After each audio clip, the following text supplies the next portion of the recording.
Well, hello, everybody. Adon here with Clean Freaks, and today I'm very happy to bring back Heidi Wilcox. She is a microbiologist and she is a green cleaning expert.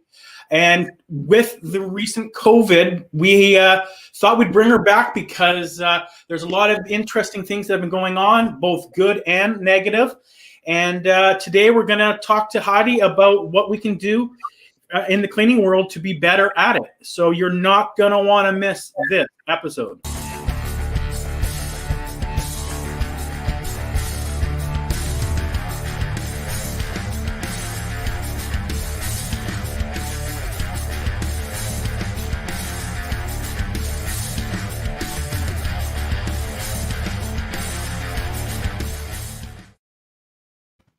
All right, Heidi, welcome.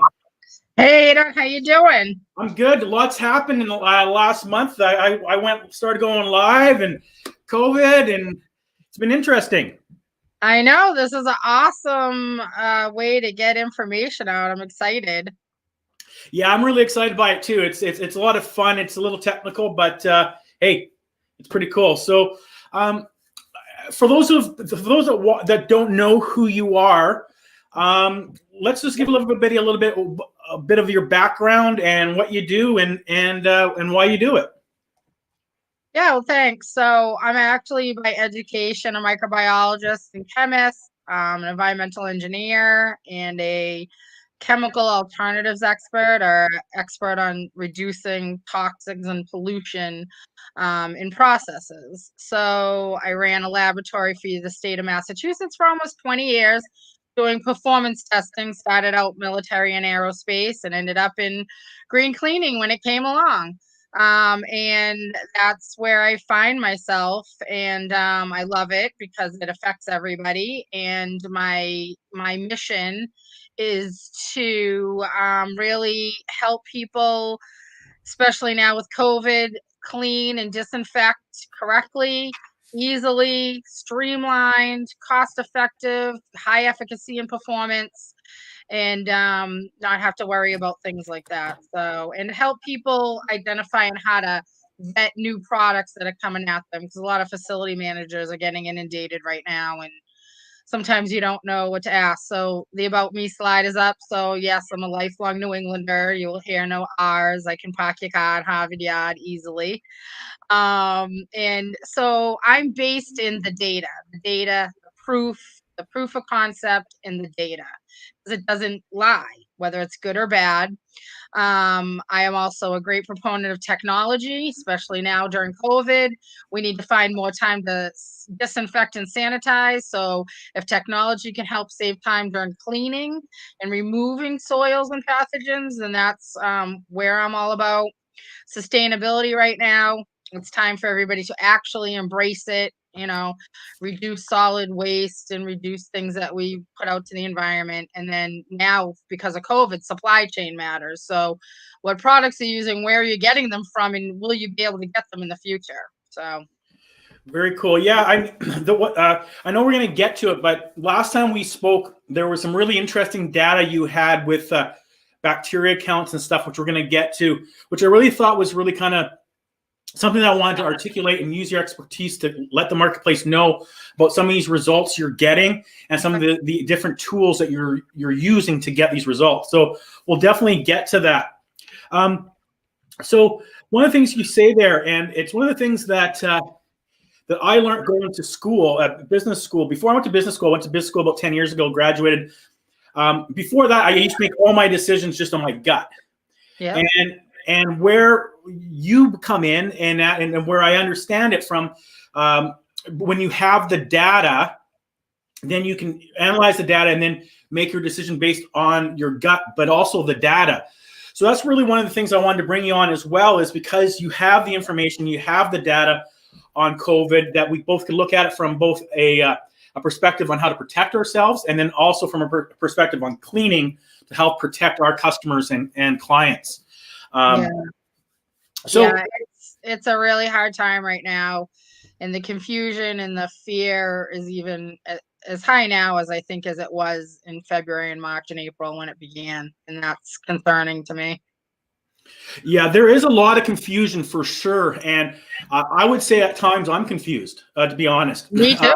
Me You too. know, sometimes yeah, it's just a lot of confusion because you hear there's people that's really sick, and you hear someone got it and they're back on the football field a week later. So there's things all over the place, and so I thought it was really good to bring you back on and really kind of go on how to protect ourselves, Yeah. but also, one thing I'm noticing, I'm from Canada, I don't know about over there. What I'm noticing is I'm noticing that COVID's on everyone's mind, and I noticed that places are having their spray bottles and people are wearing their masks and stuff, but I don't notice people investing in cleaning more. So, as an example, this office building I'm in, obviously there's washrooms here and stuff like that. I have not seen an increase in cleaning. Yeah. I haven't seen people here. I'm sure they come on the weekend, but that has not changed. Yeah. I changed my processes and I use the washroom. I have my own things I bring and stuff. So there's kind of that disconnect, right? Like people aren't investing in paying their cleaners more to come in and clean. Yeah. So there's that disconnect, and that's really why I thought some of the tools we're going to talk about and stuff is really, really important right now, because people don't have the budgets to invest in more cleaning, but at the same time, we need to. Yeah, that's a really good point. And the fact that you said that is that's what people are seeing now and looking at. And there's a lot of wherever you go, whether it's a restaurant or a website or whatever, people are touting, we've increased our cleaning, our disinfection, our this and that and the other thing. But have they really, right? So and then if you don't see people, so when I've been working with people on how to open, how to handle this during COVID, what to do, more or less. And basically, I keep telling people this is the time for everybody to step up and do what we were always supposed to be doing, right? Which is during the day, most of cleaning is done at night when there's less people around or facilities closed. But during the day, we should be seeing people wiping down fixtures, wiping down escalator holds and elevator buttons and other things. And if we're not seeing that, then that should be concerning to people. And like you said, whether it's an investment in moving your people around or adding another person or half a person or something like that, a lot of what can help people with their fear, especially at a workplace, is to see this stuff being done. So, I don't need people to be going in with a spray and vac machine in the bathroom every hour, but I would like to see them with the flat mop. I'd like to see them with microfiber in a spray bottle. I'd like to see them, for their customers and the people using the facilities, to see people wiping down the latches and the handles and the sink, if they're not automatic. And that should be seen. And if not, as someone that uses a building, I would question management or whatever, whoever's cleaning in there, especially now during COVID. High touch points are a big deal, right? So, yeah, and you bring up a good point, because I was speaking with Steve Ashkin a few weeks ago, and he's going to be doing a webinar tomorrow. I'll just kind of give everyone the link to it at the end of the show here. He had a really good, interesting point is, like increase your cleaning times, but you don't have to be crazy about it, right? Like as an example, if you're in a building, maybe you don't need to increase. Maybe you only need to increase your cleaning times between 7 and 8 when everyone's going on the elevator to work. And maybe you're cleaning that more, but you don't need to change it from 9 to 12, right? And then it's lunchtime. So you don't have to sit back and go, oh, I have to clean all the time, all day. No, so Steve is a friend of mine and we work together and I respect him highly. And he's right. I keep saying a lot of times, we don't need to chemical bomb. We don't need to, this is where people that weren't doing what they were supposed to do before, there's money, there's grants, there's other things out there for COVID to now take advantage to step up and either hire trainers or hire someone to help you with your standard operating procedures or your products or your equipment and upgrade a little bit. But you don't need to go nuts. COVID actually is killed very easily. So it's not about really killing the COVID. It's about stopping it from entering your facility. And, if someone has it and they don't know, and like you said, they get in the morning and use the elevator or at lunch or whatever, we want to be, really targeting those times that matter. And maybe it's just your day porter has to do 1 or 2 more rounds around the building. It shouldn't be a huge deal. We're not saying to redo everything, but we are saying that, you want to up your frequency because we want to get those high touch points, especially when people are, like you said, coming in the building, in and out of lunch, leaving the building at 5 or 6, right? So Yeah. he's right, and I agree with him, and I say the same thing. We need to worry about transmitting it more and keeping healthy. So there's transmitting it and doctors in the healthcare, and how do we help people get, not get sick or get better. And then it's about what we do, which was how do we, if it enters, deal with it and kill it, and deal with things like the end list and the processes and procedures and things like that. And again, it does not have to be fancy. It does not have to be complicated. Yeah. Yeah. No, good advice. Good advice. So we're going to move to the next slide here, which I find some really interesting stuff from the last time we spoke. So maybe talk a little bit about what we know works, because we see we see all different types of things and hear different types of things. So what do we know works for sure? Yeah. So first, I want to just tell people that, what we think may work today may not work in 2 weeks. This is a very short time in science. It's about 9 months. And I know people are frustrated and they think the media is lying to them or whatever, but it truly is, we're trying to figure things out. So what we do know is that masks do work in the point of they stop your droplets from getting to other people and they stop people's droplets from getting to you. I just saw a meme on Facebook where someone tried to explain about a mask and the fact that they said, well, if someone walks up to you without pants and pees on you, you're going to get wet, right? If you have pants on, you're going to get less wet on your skin. If they have pants on, you're definitely going to get less wet from their pee. So it's really about, the mask is just a blanket in this thing. It's a barrier. It's whether it's a trash bag, a blanket, a condom, or whatever, it's a barrier. Yeah. For really, think about it, for COVID, things that we use, we wrap up our Good food. analogy. Good analogy. Yeah. Yeah, put it in the refrigerator, but we were, and this is it. So the number one way to get any sort of pathogen like this, and we need to understand, the public needs to really make the connection that the cold and the flu virus are both coronaviruses. So they transmit the same way. They act a little differently, obviously, but the droplets, the respirable droplets, and going out when you're sick and going to work when you're sick causes these spreads. And that's what we know. And now with COVID, people are starting to pay attention to that and not be asked not to go to work and be asked to work remotely. And that's a great thing for any of these pathogens, including, say, the norovirus, which is probably as contagious as coronavirus, the stomach flu, but often, people go out with it. So the mask is one thing. I know people think it's a civil liberty thing. I don't like it either. It's just what it is, though. If you're going to be in public, protect yourself and think about it this way. If you have children and you need to go outside your house, or you have elderly, or you have people that you care about, and you have to go outside the house and they don't, if you don't take your precautions and you brought this disease back to them, could you live with yourself?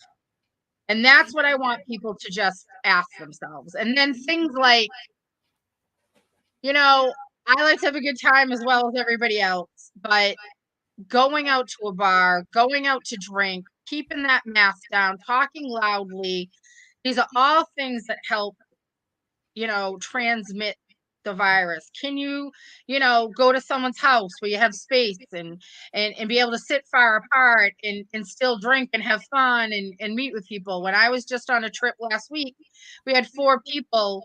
And when we went to a restaurant, we either got a private room or we asked for a table away from everybody. We got an 8-person table for 4 people. Right. So there's just little tweaks you can do, but this slide shows clearly this has been going around for months, probably since April or May. This was a lab technician that did this. She put a mask on and coughed on a plate, and she took her mask off and coughed on a plate.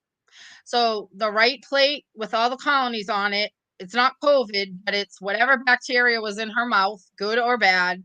And the left one is when she had just a regular cloth mask on, not an N95, and she coughed, and there's nothing on the mask on the plate. And that's the point. It's a barrier, and they can't get any more clear than this.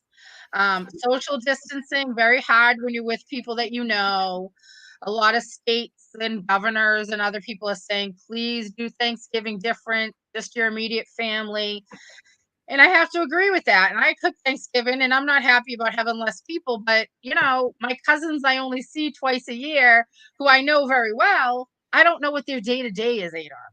I don't know. So, we could be asking for trouble. And the biggest thing about COVID is that it can be dormant in somebody for like 10, 14 days. And I just read an article about a woman at a nursing home that had it, and they found she was contagious for 70 days.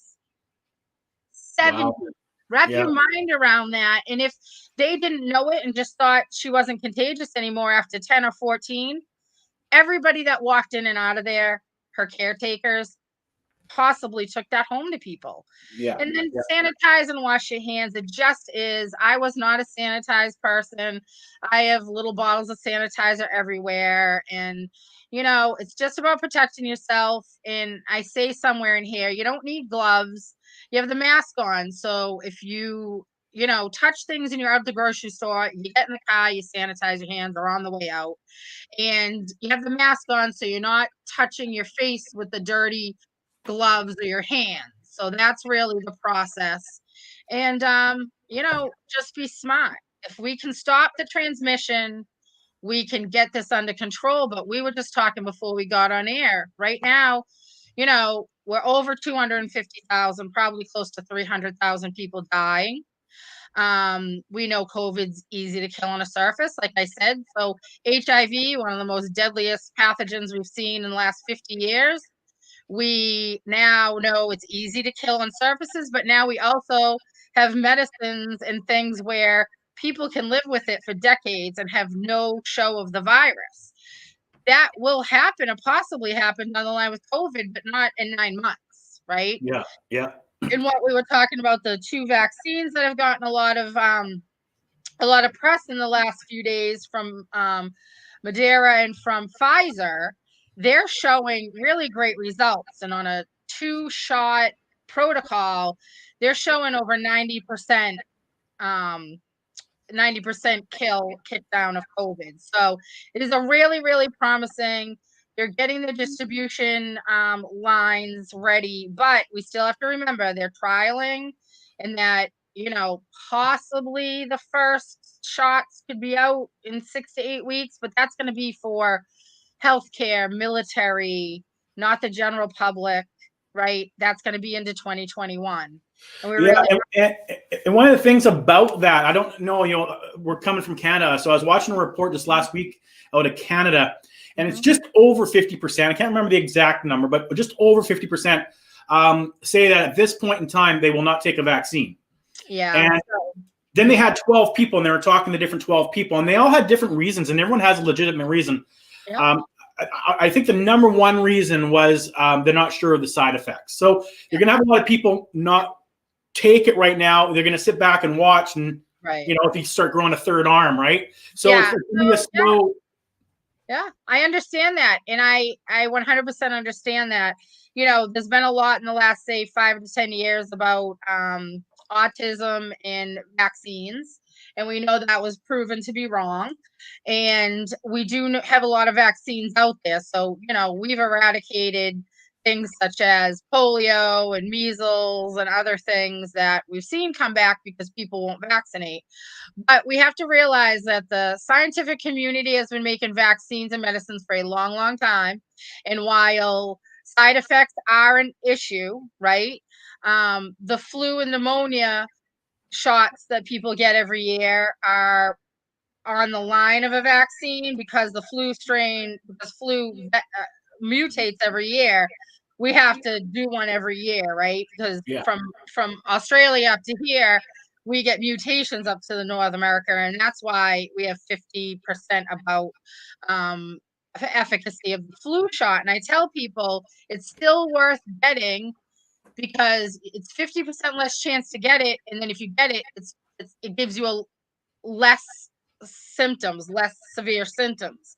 So I'm recommending I get the pneumonia and the flu shot every year because I'm a respiratory person and it helps me. But I recommend it to everybody this year just because it could potentially help if you get COVID and things like that because they're in the same family.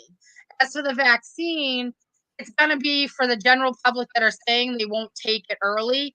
They're going to be 6 to 9 to 12 months out anyways, because one, just because we have the vaccine and testing it, we have to ramp it up and make all of the vaccines. We don't, Yeah. it takes time. One, two, who are we going to give it to first? Our military, our first responders, our healthcare, our elderly over 65. So, us between say 18 and 20 and 60 are going to be the last to get it because we're supposed to be the healthiest, right? Unless you have some major underlying thing. So it is good to see if it works. But if someone offered me the vaccine tomorrow, knowing what we've come out with the data, so the proof, and that where they're seeing 90%, efficacy in the tests that they're doing, I would take it. So I understand where people are coming from, but this is serious. And as soon as it's out and available, which again, not going to be till the mid to the end of 2020, I'm sorry, probably for the general populace, I would take it. You mean 2021? 2021, yes. Yeah. So I would take it. So for us, we do know things like blood types are getting COVID way less than the other blood types. We don't really know why yet, but we do know. Yeah. We do know that minorities are getting it more. Again, we're still trying to make the connection. And we also do know that about a month ago, we had maybe 30,000 cases a day in all of the U.S. We're up to almost 200,000 a day. We're having exponential growth and death, and hospitals are now, at 50% capacity. A lot of places are opening field hospitals again. We're going backwards, unfortunately. So again, things to remember: transmission. Just think about the transmission. People are going inside, so think about your indoor air quality. Those are the chemicals you use. Wash your masks. If it's decent out, open your windows, circulate your air a little bit, okay? That will all help. And know your active ingredient in your chemistry in the commercial industry and when you buy things at home. Well, many times we have the greatest things in the commercial industry that you still can't get retail.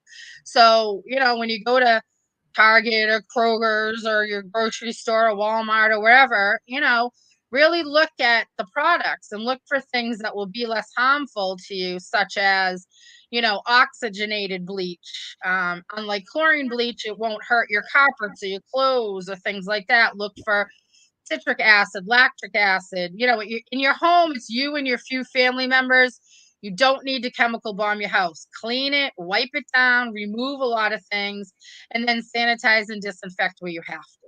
So let's talk for a sec. I'm just put myself in the mind of most people. Maybe what's the when you say active ingredients in a disinfectant? How do they best know that, or what's? Yeah.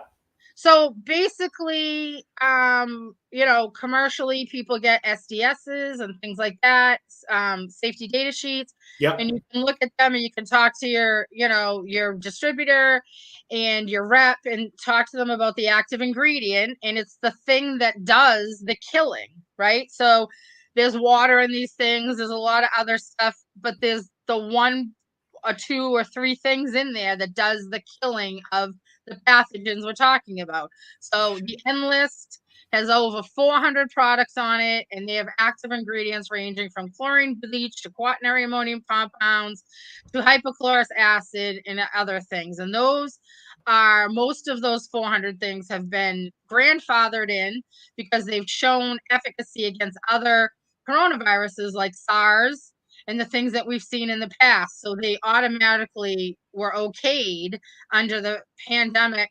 emergency. And then there's products that have actually, some of them have done testing with a lab to actually also show that they do that. in retail, when you go pick up a product by Windex or Lysol or anybody else, Arm & Hammer or whatever, on the front there, they'll say they kill to 99.9 or they kill to 99.999. And they'll have the active ingredient right on the front. So if you don't know what it means, you can Google it. We all have a cell phone. And if you read something and it sounds bad, then look for something else. Okay. Yeah. And the other thing is, you don't have to go nuts in your house, especially if no one has it. Clean and buy something that's a good sanitizer or disinfectant that's not highly toxic. So like I said, the oxygenated bleach, the citric lactic acids, and really cleaning and wiping things down. People ask me what I use, and mostly in my own house, I wipe things down a lot to remove things because it's just me here. Yeah. So unless you have a lot of people coming in and out, take it easy. Well, I'm speaking to the building service contractors right now that are using disinfectants. And from a sales guy's point of view, what I've always learned through active ingredients, just to give them a quick little ideas, you want to have it over 400 parts per million. That gives you your cleaning power. So just add the active ingredients on the front of the label, times it by 10,000, and divide by the dilution rate. And if you come up over 400, you're good, because usually anything less will be a sanitizer, right? Well, it depends on what it is, right? Yeah. It depends on the active ingredient. A lot of things can be sanitizer and disinfectant. And what you are right about is that a sanitizer is generally less concentrated and takes less dwell time because it's killing to a public health level, not to a total destruction level.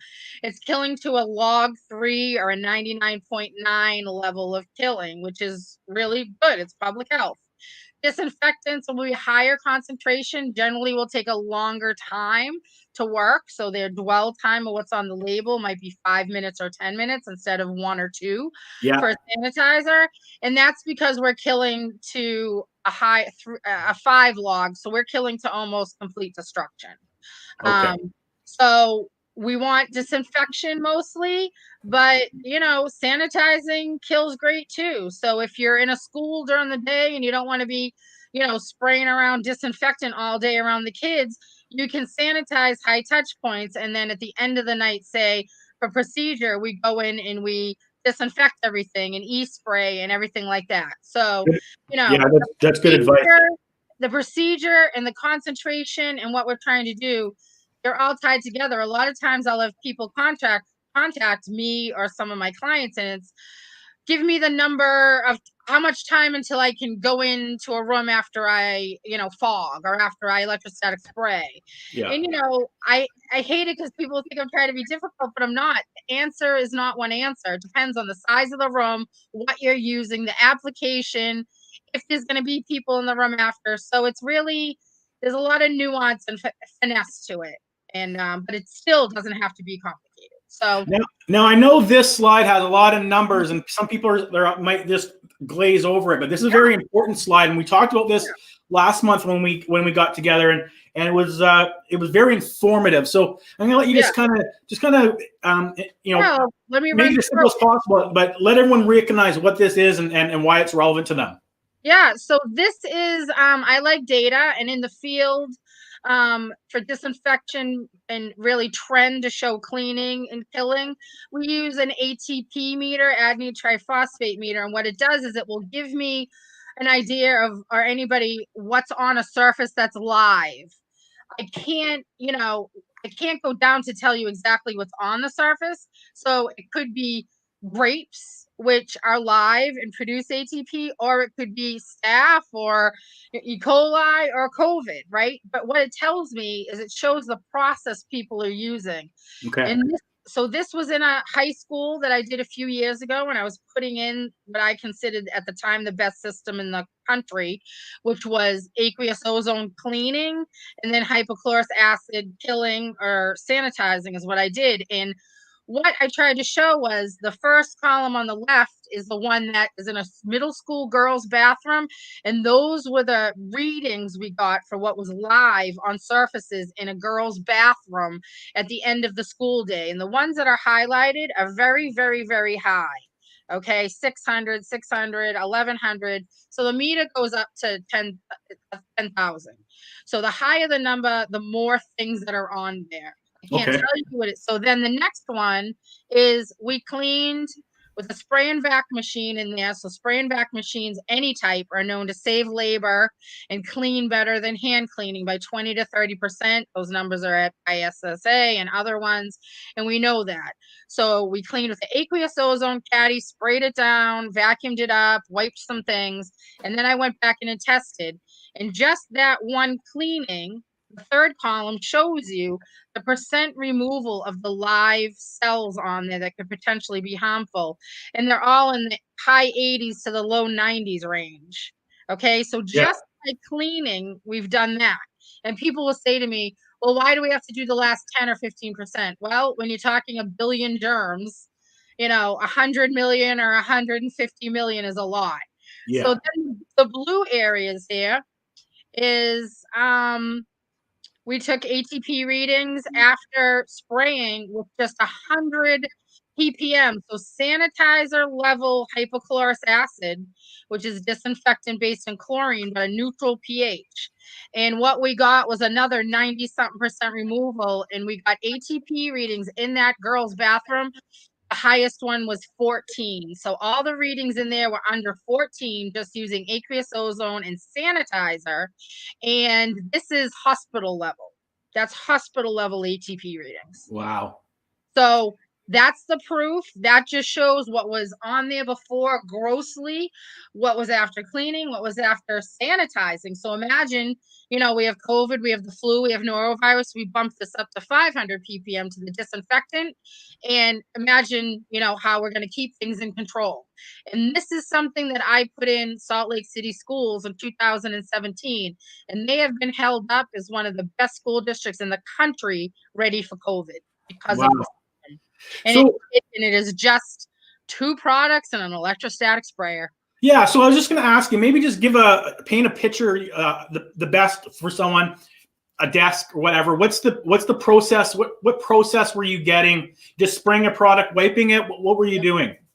Yeah, so what I learned back in 2017 when we did this is school desks weren't cleaned every day.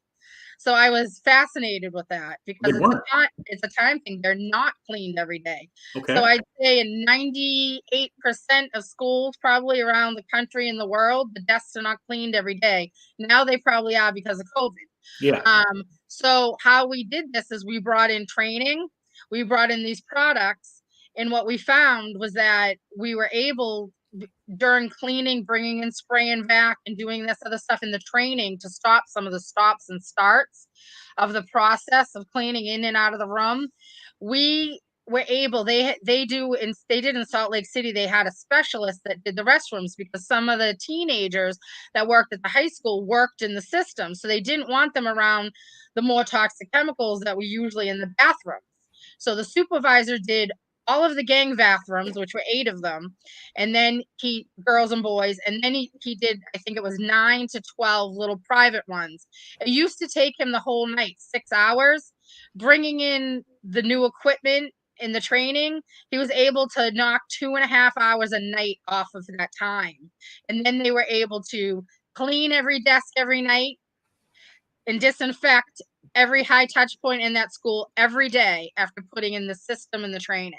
Wow. So it can be done if people, like you said, want to invest some time and invest some money, and now where you're getting COVID grants, go for them, and add these things to it.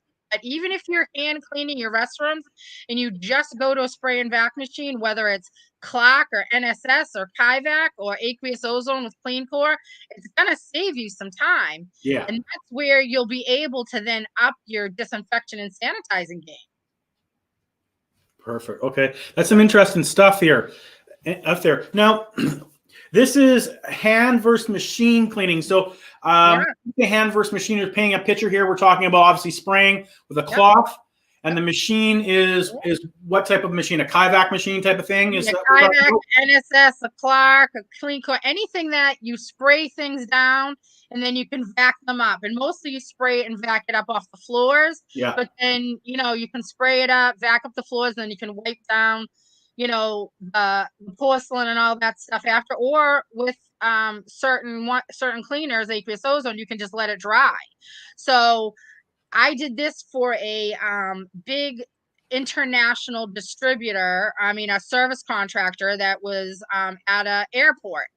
And we were using the aqueous ozone caddy.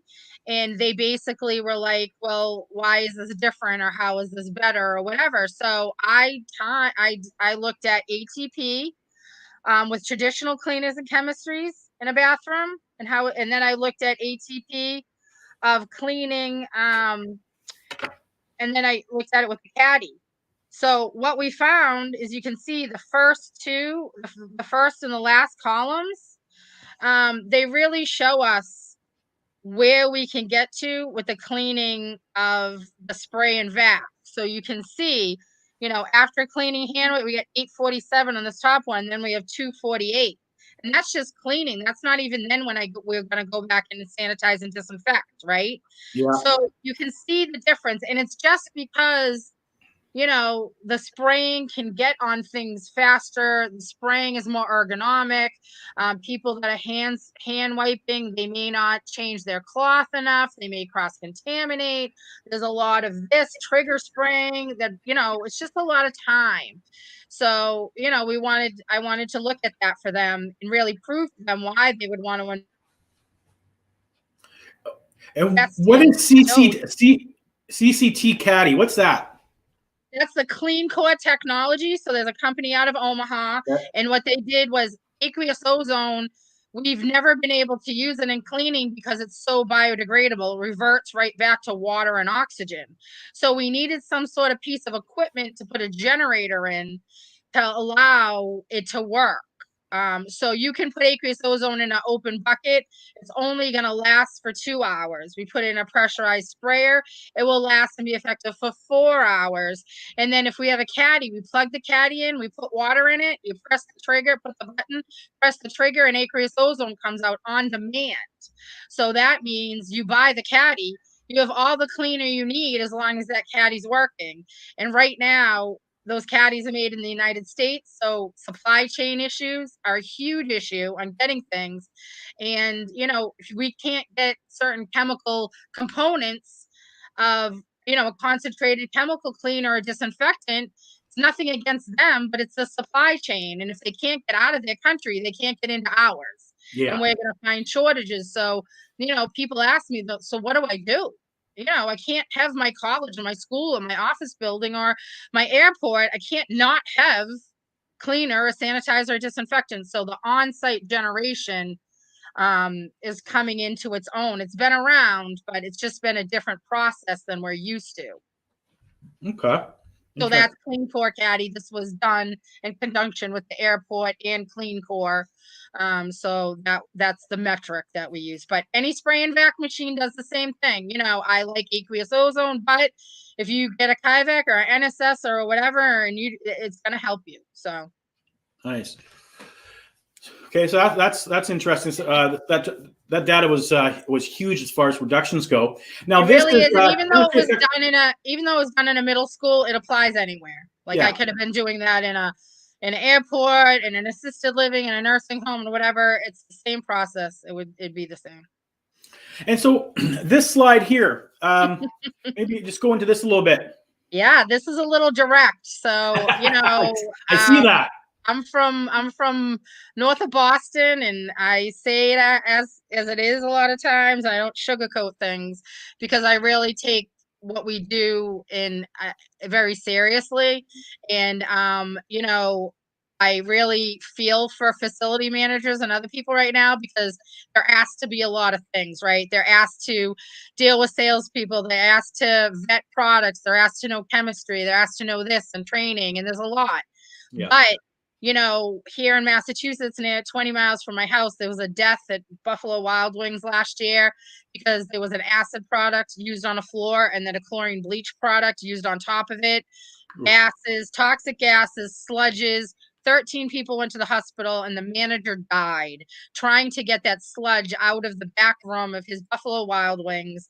The worker that used it probably did not know that there was acid products in the grout that weren't rinsed off, and he was just trying to do the right thing. Someone told him to use that product, and his boss died. He was like 34 years old with a 3-month-old baby and was a newlywed, and it never should have happened.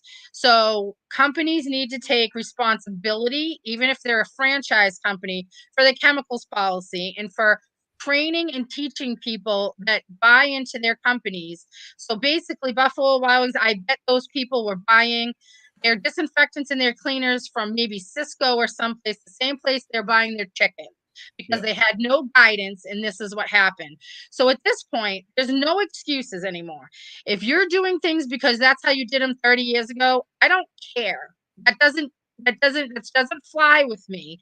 And if you do not want to do the work and hire somebody or research or do whatever, then get out of the industry, because you're going to hurt your people. Okay? If you don't want to do better, then retire and leave. And I've told people that to their face. Yeah. And you cannot hide that technology is coming and is in our industry, and you need to embrace it. If you're using a string mop and a 1-bay bucket, then you need to get with the program and get with a flat mop and get with a 2-bay bucket. You need to look at technology, look at spray and back, look at carbon poles that keep you on the ground and not on a ladder for 30 feet up to do things. You need to look at spray and back. You need to look at e-sprayers. You need to look at active ingredients of your disinfectants. Some are more toxic than others. Some are for certain situations and not others. And, this is a call to action. We're all here doing this work because we want to protect people, have it be done effective. And I'm talking to myself as well, my other scientific colleagues, manufacturers reps, salespeople. If you don't want to learn and do the hard work, then get out. Okay. Yep. Invest in help, educate yourself. And more is not always better. Buying fit, I just went to one of the best facilities for schools in the country down in the Southeast. They just invested $500,000 in some of the best technology they could ever invest in for their school district. They also had 6 other cleaner/disinfectants in their school district that were not necessary. And these were best of the best, and they were still buying them. Yeah. Well, so, what you're talking about there, a lot of what you're talking about is, when you talk about get away from the string mop and all that stuff is I think people will, when they really realize, I think COVID's going to help, but we got a long way to go. Yep. Is we're not cleaning for appearance, we're cleaning for health, right? And thank you for saying that. And then the appearance. And I just wrote about it today in my blog, and that like we're cleaning for health, and when we get our head around that, then the decisions we make will be different, because it's just not, shut everybody up because it looks pretty and smells nice. Exactly. It's like, shoot, if this guy isn't disinfecting properly, then my kid's going to get sick, or the employee's going to get sick, and they're going to have sick days, and then they're going to have to, it's just a domino effect. Or even cleaning properly. So where I just was, they had SOPs, and to clean their floors, part of their SOPs was to scrape up the dirt in the corners of the floors. Well, that's happening because they're using a 1-bay bucket and putting dirt on the floors. If they just go to a 2-bay bucket, they already have flat mops. They would, with a tile curves kind of down on a wall or in the bathroom, and you see that darkness, that's dirt hiding pathogens. So we have to clean before we disinfect, because we need to take the hiding places and the food away. But if we were just throwing dirty, so when I was in, talking to these 20 people for a couple of days, they have flat mops and they have mopsters with the tanks on them. And I said, so why are you using a 1-bay bucket? Because we have to mop. I said, again, you have the tank mobsters. You can have 5 tanks. It costs $5 a piece on your cart, and you can just keep putting in clean solution and only delivering clean solution to the floor. And between rooms, you can rip off your microfiber pad and put another one. I said, so again, why are you using your 1-bay bucket? And they couldn't answer. They just thought, I have to. So what I would recommend to their higher ups in the report that I wrote for them was, 1, switch over to 2-bay buckets, and then do training on the mobsters so we can get rid of that, and then get rid of most of the 1-bay buckets and burn the bridge. Like, don't leave the 1-bays around, right? So that's the recommendation. And once they're trained and that's what they can use, and once they get people going, wow, this floor looks great, what are you doing? That's going to motivate people. So it might sound like an obvious question, but I don't think it's all that obvious for a lot of people. Explain what a 2-bay bucket is. Sure. So generally, most people know, even at home, we use a one bay bucket, and what that is you put cleaner in that, you put your mop in it, you go out, put it down the floor, you get some dirt up, you put it back in the same bucket, and your bucket turns brown, right? So you're putting cleaner and dirt back on the floor when you use it that way. The industry has evolved in the last bunch of years, and we have 2-bay buckets. And what that means is you put the cleaner solution in one side and you just have rinse water in the other side. So you go the cleaner solution, put it on the floor, you mop it up, the dirt on the other side with the water, you put the dirty mop in there and you wring it out, however the bucket does it, and then you take the dirt out, and then you go back into your clean solution. So more what you're doing is, 85 to 95%, you're putting clean solution back on the floor instead of 85 to 90% dirt. So what we get is a much cleaner floor, and a much cleaner in the corners and in those places where we see it build up in the grout, because we're actually cleaning with cleaner and not with dirt. So it's 2 bays so you can keep the dirt out of your cleaner. And when I was talking about the mobster, that's just like a Swiffer at home. It's like an industrial Swiffer. So you have a tank, it goes in the thing, you compress it, it puts it on a lot of solution, and then you mop it up. And when your pad gets dirty, like we use microfiber and we wash them, it's the same thing. You rip the pad off, say after half a hallway, put another pad on and keep cleaning. So it's a little bit of a process change, but it actually reduces work because absolutely. Well, yeah, I mean, you think of all the people cleaning today with dirty mops and spreading that dirt, and they're working very hard, and a lot of the people that are working are elderly or very small women, and they work very hard, and they probably, hurt themselves and strain their muscles picking up those buckets and wringing out those mops. And it doesn't have to be that way. We want to help our workers do the work easier so that they want to come to work and do a good job. So, a company, Unger, and I don't know if Rubbermaid or anybody else has done it, but Unger now has a bucket that has a spigot on the bottom. So you don't have to dump it. You open the spigot on the bottom and it drains now. Nice. So it took till, 2018 or 19 to get that into our industry, which is so horrible, because if you think about it, a bucket with water in it is probably 40 pounds at the least. Yeah. So, these things are innovations. They are equipment technology.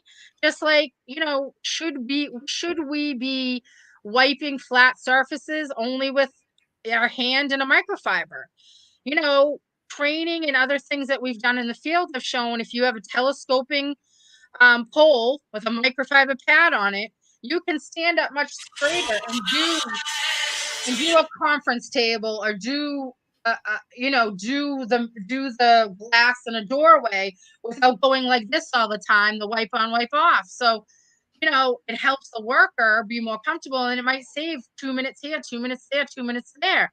And, when I worked at Clemson a couple years ago and was doing a study for Clean Core down there, they were looking to implement their caddies and they wanted some metrics done. I talked to the ladies that worked in these 3 dorms, and they said they felt like they were giving their kids, because that's how they felt about those students, a better clean with what they were using, the spray and mop machine now. And then it also saved them an hour a shift. They were union, so they weren't like leaving early and all this stuff, but what they got was they got to take their half an hour break, and they got to get out on time. Yeah. And that's what mattered to them. Well, one of the things I want to just kind of talk about on this next slide is questions to ask about new products and services, which I thank you for this. I'm just tell a little story. So maybe it was a few weeks ago, about 3 weeks ago or so, I was talking to someone that was a head of products for a school board, and she was very interested in making sure she was doing the right thing. Yeah. And so she told me about a product that was this miracle worker, and but they didn't have the budget for it at $50 a gallon. Oof. And which is so like $200 a case, which is expensive for those that don't know. Right. And I went to the SDS sheet, and it was hidden with all these high terminologies. And I'm not the most technical as far as high scientific terms, so I didn't really know what they meant. So I copy and paste it, put it into the internet, and I searched it, and I was like, oh, this doesn't seem like the sophistication I think it is. But I did reach out to you, and you got back to me real quickly, and I appreciate that. And that was what I call a company just lying. So when you say here, look at the data, and if someone says a product is good, the lab has done it. Look for the data. Yeah, and that was a great thing, and I get honored when people actually do reach out to me, because I'm here to do that. Like that's what I do. And you asked me a question, and then you asked me a question again, and I didn't take offense to it, because the product had been around for a long time. And I was asking if you were sure, because they were so sure. I was like, I just want to make sure you're sure. You're like, you said I'm positive. Yep. Okay. Many people from that company or that represent that product are being told it's something it's not. And they are. Salespeople are just accepting it, and they're believing it, so they're very confident, and they're going in. And so it's really, for me, a lot of times when I work with manufacturers, I say it's on you to make sure that your education to your distributed people and other things are really up to par. And that's a product that has had some issues in the past, and I've obviously brought people away from it. And just a little caveat on that, I worked with another company a few years ago, and they were going to get on board with that company, and they hired me to drill down into that formula, and I really did. In ways probably someone like I could only do. And I did find in their formula, formaldehyde was made as a byproduct, which is a heavy carcinogen. So basically, at that time, I said I wouldn't go with this product. If I was your company, I would go back to them. I would tell them what we found, and I would tell them to reformulate the product so that the formaldehyde wasn't made. I don't know if it ever was out of that, if it was done. I probably think it wasn't. But if I could find it, someone else could find it. And that's no joke. That's a carcinogen. Usually, it's vital that people, when they're looking at their products, their disinfectants, that they choose accordingly and look for the data. Yes, and this is the wild, wild west. I keep telling people. Yeah, and it's like it's like space travel. It's the wild, wild west back in the day. This is new. COVID is bringing up all these new questions, and they're really not new questions. They're ones we should have been asking, but people are paying attention. So when somebody comes to you and says, I want you to look at this product, whether it's a coating that's going to last 3 months or 5 years, or it's a disinfectant, or it's a cleaner, or it's something else, and they tell you it does all of this stuff, and it is crazy, and you'll never need anything else, and it's everything, I would tell you, I hope your ears prick up and the hair on your neck goes up, because nothing is ever, it's never just one thing.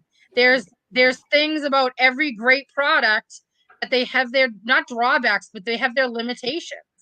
And a brochure can look pretty, and a video can look pretty, and people can talk you into anything.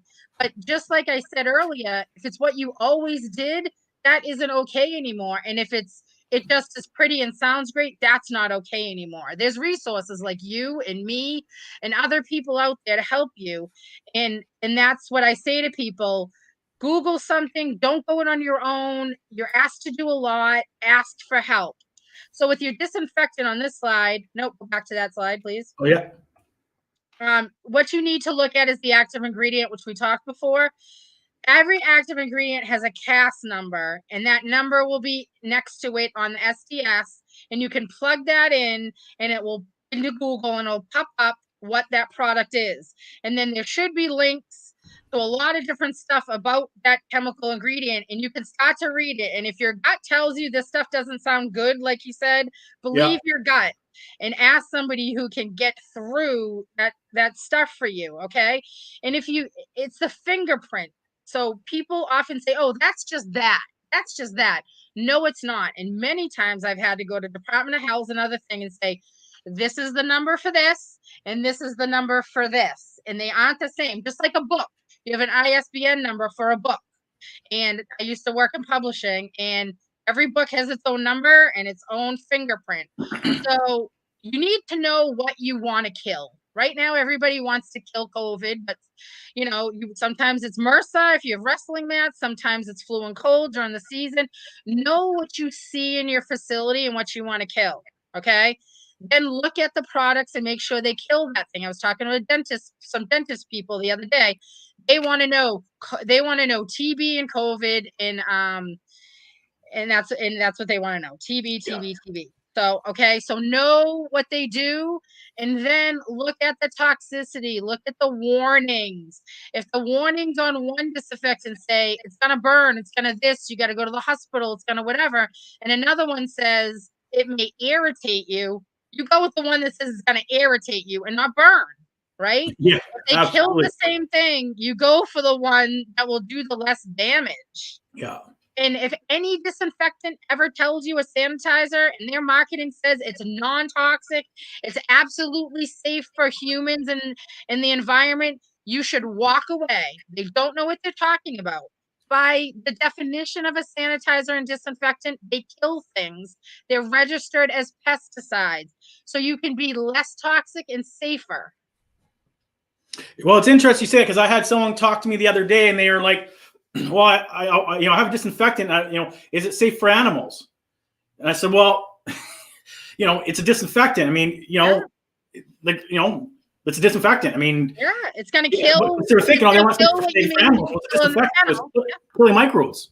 Yeah, it's going to kill what it needs to kill in the kennel, but you need to look at that extra added stuff on, is it going to cause a respiratory reaction possibly? If it burns our hands, it will burn the heads on a dog, right? Yeah. Or any sort of animal, and then there's about the process. Are you asking me if you're going to be cleaning the kennels without the dogs in it and they're going to be able to dry and things like that? Or are you just, taking them out for recess and play, and then you just want to spray something in there in between? There's definitely different disinfectants to use depending on the process. Yeah, absolutely. Process, as you would say, process. So just as we move on to the next slide, I just want to refresh everyone's memory on the one thing real key takeaway I want them to get from this is the case number, CAS number that's on the SDS sheet. And as you said, which is really good advice, I actually forgot about that, is take that number, punch it in the internet, and you're going to find out what it is. Yeah, just the CAS number and the number that's on there, look at it, and just like anything else we do, we just look at what they say. And even as a general person without any scientific background, something's, you can read it and it make you, can get your gut going. So this is a comparison table that I made just because people kept asking me things, and these are just facts off of hazard communications or SDSs. This isn't me, this is facts. So it just shows I'm a person that's known for on-site generation and known for using products that have not a lot of non-synthetic chemicals in them. So that would be the aqueous ozone we were talking about before, and this hypochlorous acid product that you either need a machine or a tablet to make. So it's not a concentrated chemical product, it's different. But it's registered just like chlorine, bleach, and quaternary compounds. It kills a wide range of things. It's no rinse food contact at some concentrations, and then it kills C. diff, which is the biggest hospital-acquired infection in healthcare as well, and probably the hardest thing to kill that we test against.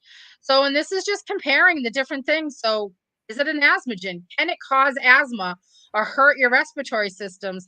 Chlorine, bleach, and quaternary compounds are both actually on the AOAC list in the United States that talks about chemicals that can exacerbate or cause asthma in one exposure. And chlorine, bleach, and quaternary compounds are both on there. Hypochlorous isn't. So the pH, it's just a fact. 13 and neutral. Registered, yes, they're all registered. No rinse. Fragrances and dyes. And the reason why fragrances and dyes matter, Adon, is because one, if we don't rinse things enough, like say carpets, you can leave those chemicals behind and they attract soil. So you end up attracting more dirt. Things that don't have them don't. But they're also the last bastion of chemistry, really, in our cleaners and our disinfectants that aren't reviewed. 2020, we were supposed to have them be, put on bottles and disclosed. Because of COVID, that's running behind. So it's not disclosed what's in those fragrances or dyes, and those are the things that are causing the irritation and the dizziness and some of the neurological problems. So so it matters if there's if it's the pink stuff or the purple stuff or it smells a lot, it can cause problems. Is it sustainable? What that means is, does it help us cut down on cardboard and plastic? Okay. Does it have supply chain issues? If you buy something that you make on site, you don't have to. And then superbugs. So I just saw some stuff all over the internet. We're talking about superbugs now because it's flu and cold season. And what that means is MRSA. So it's a antibiotic resistant strain of something, which means we have about 28 antibiotics in the United States. And basically, there are things that have been out in the last couple of years. People go swimming, or they're going, and they have a little cut, and they're getting these infections, or they're going to the hospital to have babies, and they're getting these infections that they can't kill, and people are having to have their limbs cut off, or they're dying because we can't kill them. So the action to how a disinfectant works, is it bashing through the door like the wolf with the three little pigs, and they know it's coming and they can reinforce that door and try to put a lipid layer out there and protect themselves and then adapt to that? Or is it like this hypochlorous product, which is, it's so close to water chemically, the pathogen cells goes, come on in, hang out. And then once it gets in there, it destroys from the inside. So the pathogen doesn't have any idea how to fight against it. That's a lesser known quality or thing that we should look at, but we need to. They're talking that superbugs are going to be even more prevalent this year. So, these are the things. This is just facts. It's just interesting. Facts. Very interesting and very knowledgeable and very insightful. Thank you for that. That's now moving on to, I think it's the last slide before we so application. We've talked a little bit a lot about COVID, about disinfecting properly, and these are some of the tools. Maybe just share a little bit about the tools on what they're bringing for people. What's happening with them? Yeah, so the industry mostly knows the spray bottle that's right there, the red tip there, and we spray. That can ergonomic, it doesn't get as much out, things like that, but we have them and we can use that. The one next to it in the top right is a pressurized sprayer. And we talked about Clean Core. Their aqueous ozone is a very aggressive cleaner. So this bottle that they represent has different seals in it so that, but it can give a better spray. And then we have microfiber, which is, probably the best invention in our industry in the last 50 years, pretty much, because of how it cleans and we can wash it. And then this orange thing is an electrostatic sprayer. And what that does is what's been happening over the last 5 years is we need to disinfect more and trying to get people to do a 2-step process. Well, like we talked about, if I can help you save an hour in cleaning, then I know from working with an elementary school up the street, I can do a pre-K through 6 elementary school with an electrostatic sprayer in 35 minutes at night. So I can sanitize and disinfect those things. The thing with this is Mr. Electrostatic sprayer and fogging.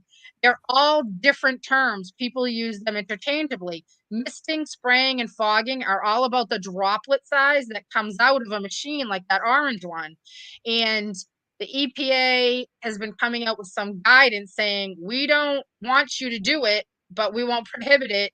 And we need manufacturers to put it as a use on the label. So people have been electrostatic spraying for 5 or 6 years easy. Now it's become prevalent because of COVID, and we want to spray everything down, and the electrostatics makes the droplet in the pieces, the tables, the chairs in the room, it makes it attract to each other. Less chemical hangs in the air, and it kind of encompasses like a chair leg, so you don't have to spray both sides. So it's a great tool for like your laziest janitor to just walk through a room and we can get that coverage, right? And we don't have to wet surfaces because of the electrostatics. The droplets lay on top of each other, so it's just a fine mist. And then if you do it at end of night or terminal, you can walk out and it dries in 5 minutes, and then you can bring people right in. So it's a great tool. Now we're seeing, because the second way they're knowing people can get COVID and other things like the flu and the cold is through the air. So back in the day, when I was working on my doctoral work, I actually taught aerosol physics with one of my mentors, and it talks about how things move through the air. Everything's moving through the air, even though we don't feel it. So you could walk through the air, someone could cough, COVID goes in the air, gets in the HVAC system, goes around, blah, blah, blah. And then you're down the hallway and you could walk into it and get it, right? That's what we know. So now we have people that are dry fogging. So very, very, very small droplets. So electrostatics is about 40 to 60 micron, which is a decent sized droplet. And 5 micron is what we call dry fogging, because it doesn't actually wet things. It gets in cracks and crevices.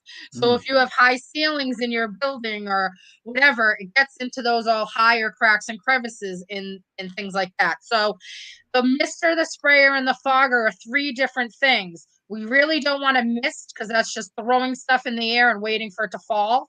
We really want to electrostatic spray or dry fog. And then again, it's about the procedures and things like that. And electrostatic spraying is great, again, because it wraps things around. But, there's due to toxicity, and really for the worker, more than anything at this point, we want to look at the toxicity, the active ingredients in your disinfectants. And for me, I really only recommend hypochlorous acid, which we saw on the last slide, because of its lower toxicity and its neutral pH, because you can spray it in, in a room, it's going to get on the carpet, it's going to get on the upholstery, and it won't take the color out of those things because of the neutral pH. Well, a number of months ago, I was actually at a distributor having a talk, and he had a sprayer. I believe it was electric static. I'm not 100% positive. And he was standing there and he was spraying right in front of me. He was spraying over equipment and showing me it. And I was standing there and I could feel me breathing in the chemical. And it didn't feel good. I said, "Oh, I can feel that." And he looks at me and he goes, "No, you can't." Like, kind of like, you don't know what you're feeling. Right. And that, so I see a lot of people spraying stuff all over the place, and it's a little concerning because I understand why, but if even the person spraying it, right, if they're not got a mask on or whatever, you're definitely breathing that in, like, for sure. So it's definitely, that's a great point. So I have asthma due to having pneumonia when I was younger. So it's really, that's why I get the flu shot and the pneumonia shot, because I just get very respiratory.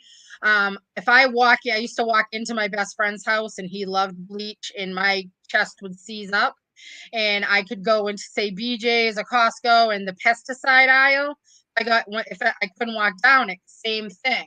So everyone will have different reactions. And even when I talk about hypochlorous as the great and the whatever, there will be people that will be allergic to chlorine and it will bother them. And we will have to look for an option. Nothing is going to be okay for everybody, but it's also on the process and procedure. Spray, from the back of the room out, using electrostatics and not a mister that's just going to hang things in the air.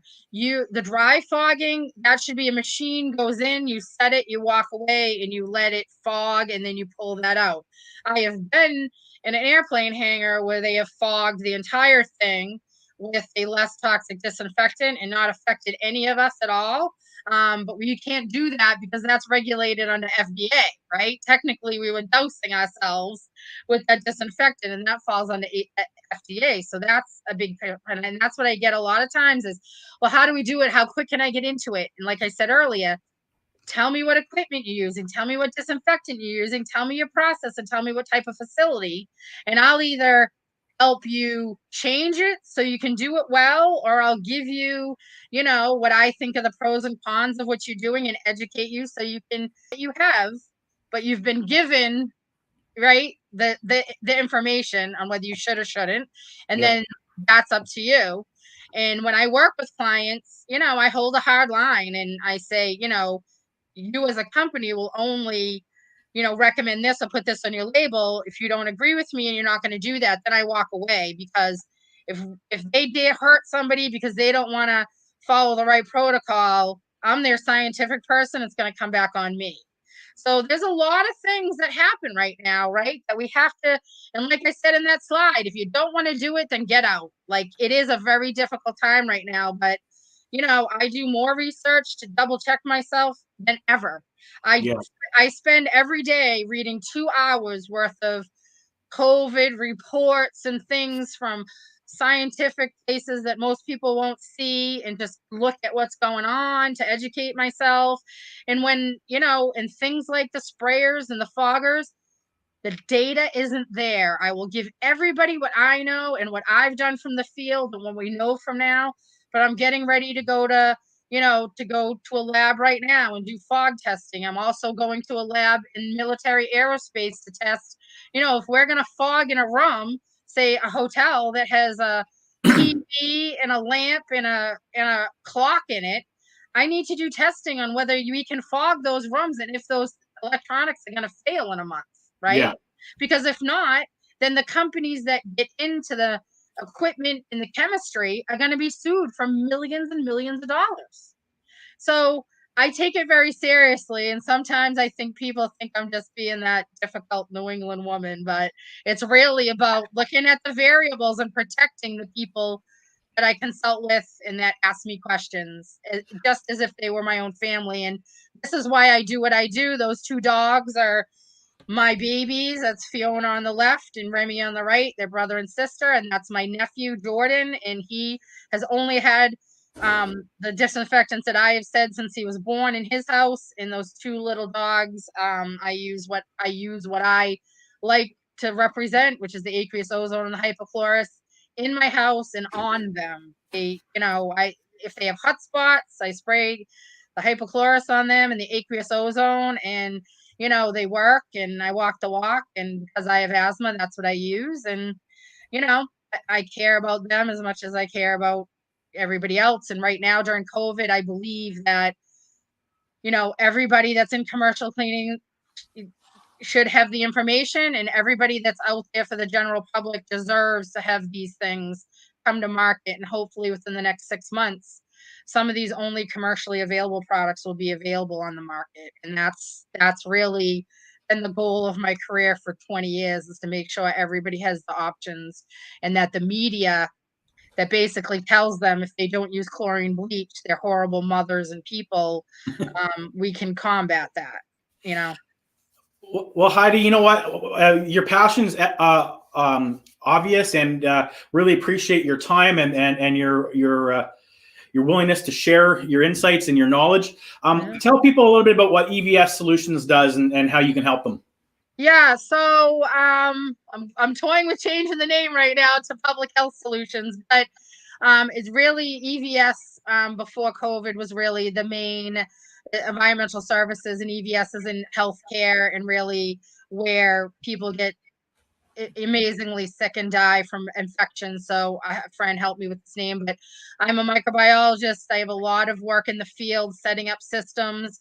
I do a lot of proof of concept projects for people that want those, and go in the field with end users, and I get surveys, and I have a lot of people that are end users that I can beta test people's marketing with and other things, and really just try to help people give the truth to what they're doing and the good they're doing and what their product is, and to really be above board and really help people get the right testing and the right marketing, and help end users set up systems on how to reopen, and just basically kind of be a resource for people, whether they want to go into new products, whether they want to know if their products are good, whether to assess their systems, whether to guide them on marketing strategy or business strategy.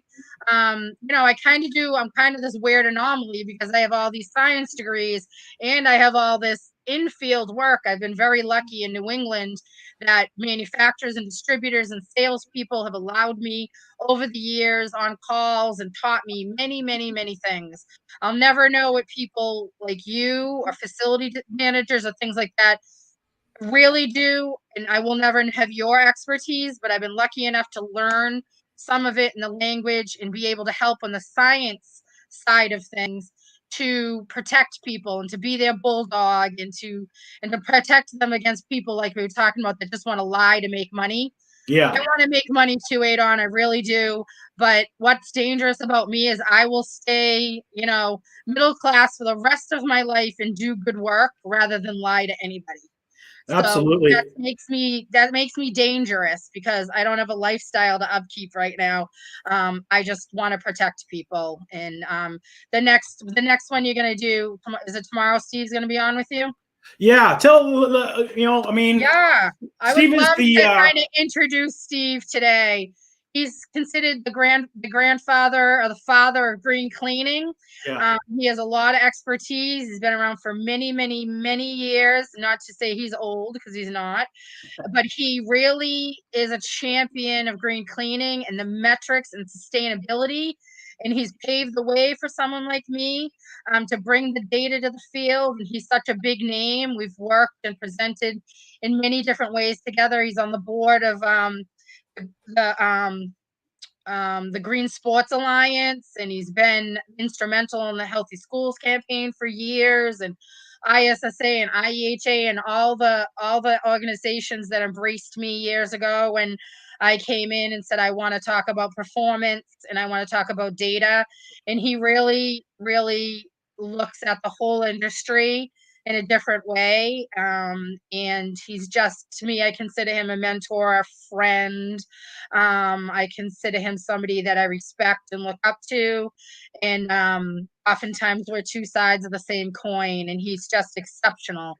So to have someone like him to talk about COVID and give his input and his assessment is invaluable, and anybody that can watch should watch. I'm going to watch.